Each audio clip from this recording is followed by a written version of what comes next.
Olá, boa noite, a paz do Senhor Jesus. Eu sou o pastor Marcel Teixeira, da Igreja Metodista.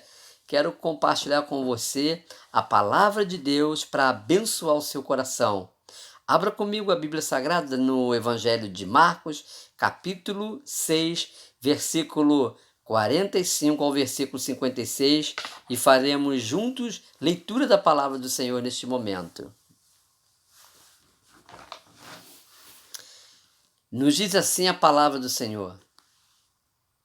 Logo em seguida, Jesus insistiu com os discípulos para que entrassem no barco e fossem adiante dele para Betsaida, enquanto ele despedia a multidão. Tendo-a despedido, subiu a um monte para orar.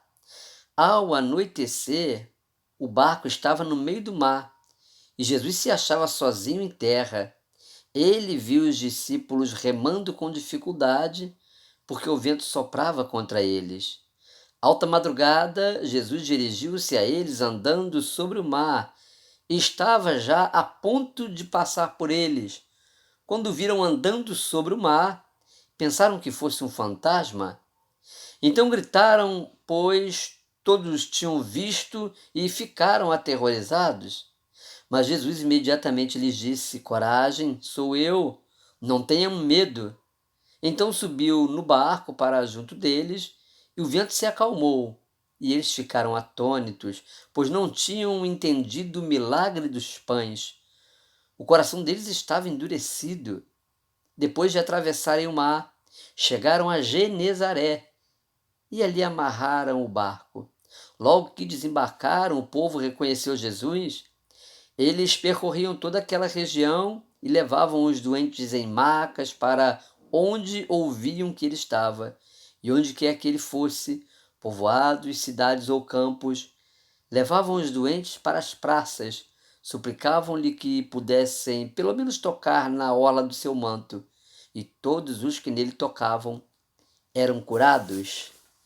A palavra de Deus nesta noite fala a respeito do ministério do Senhor Jesus e diz que ao final de mais um dia de plena e intensa atividade, apesar de com certeza estar muito cansado e afadigado, Jesus se volta para um lugar onde quer ficar a sós com o Pai. Nessa comunhão, ele refaz as suas forças através da oração. A razão do sucesso, o fato de Jesus ser bem-sucedido no seu ministério, não eram os inúmeros enfermos que ele curava, nem os muitos milagres que operava, nem muitas pessoas que o admiravam, mas a sua disciplina em oração, a sós com o Pai, antes de atender ao grande público. O versículo 48, eu quero dividi-lo assim em três partes. Na parte A, diz que, e vendo que se fatigavam. Jesus vê a nossa fatiga e a força que fazemos para sairmos de determinadas situações, e por esta iniciativa que tomamos de agirmos diante das situações, ele se aproxima para nos ajudar.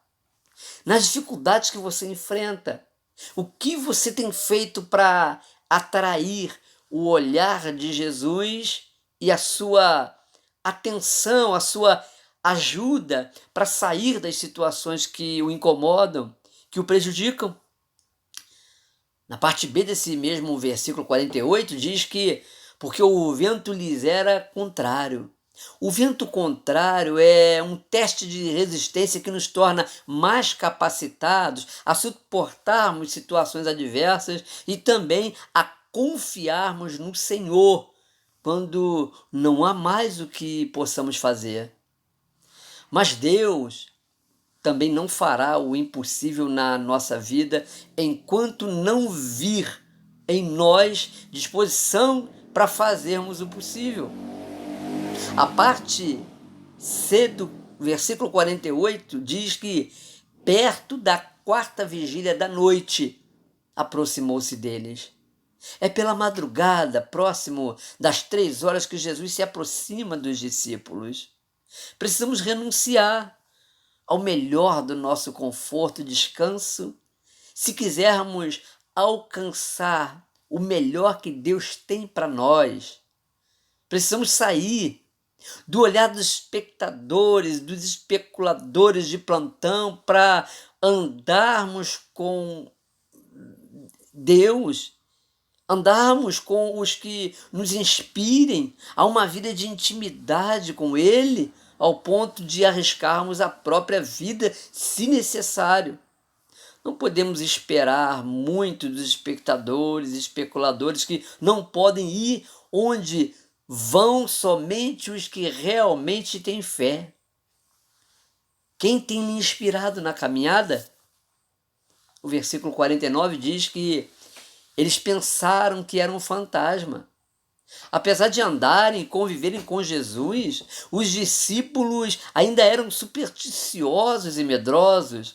Os próprios discípulos, depois da experiência com o Espírito Santo, devem ter achado muita graça dessa situação enquanto estavam com Jesus. Há muitos crentes nas igrejas presos às superstições e medos, porque até conhecem bem a história de Jesus e acreditam nela, mas não têm experimentado uma vida frutífera e nem têm sido libertos pela companhia, pela presença, pela manifestação do Espírito Santo em sua vida. Lá no versículo 50 diz: porque todos o viram e perturbaram-se. Há situações que mesmo quando vemos Jesus agindo no meio delas, nos perturbamos porque nos deixamos dominar pelo desespero das ameaças ao redor e deixamos de crer que Deus age também usando determinadas adversidades. Versículo 51 diz: e subiu para o barco para estar com eles. A presença de Jesus no barco faz o vento se aquietar, pois não tinham compreendido o milagre dos pães, versículo 52, a primeira parte dele. Quando não compreendemos o milagre que se manifesta da parte de Deus a nós, cometemos pelo menos dois erros. Primeiro, atribuímos a nossa própria competência e mérito as bênçãos recebidas de Deus. Segundo lugar, desconhecemos que milagre é uma intervenção de Deus para momentos e necessidades específicas, quando já se esgotaram a nossa capacidade e os nossos recursos próprios.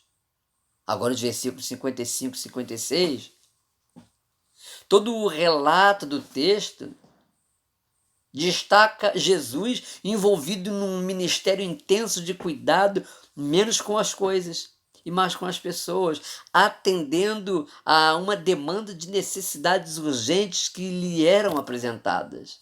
As necessidades das pessoas nos dias de hoje têm a mesma urgência que no tempo de Jesus?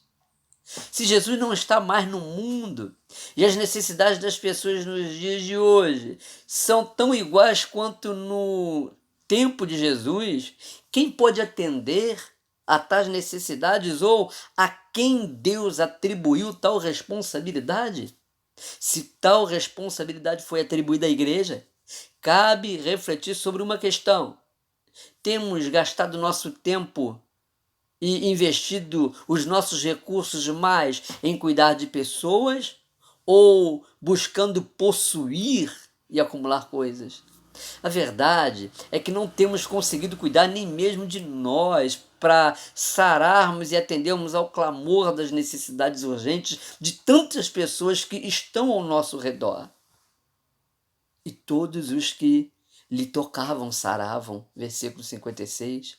Jesus era cheio da unção do Espírito Santo, por isso podia atender a necessidade de todos que lhe tocavam. Somos tocados todos os dias de diversas formas pelas pessoas.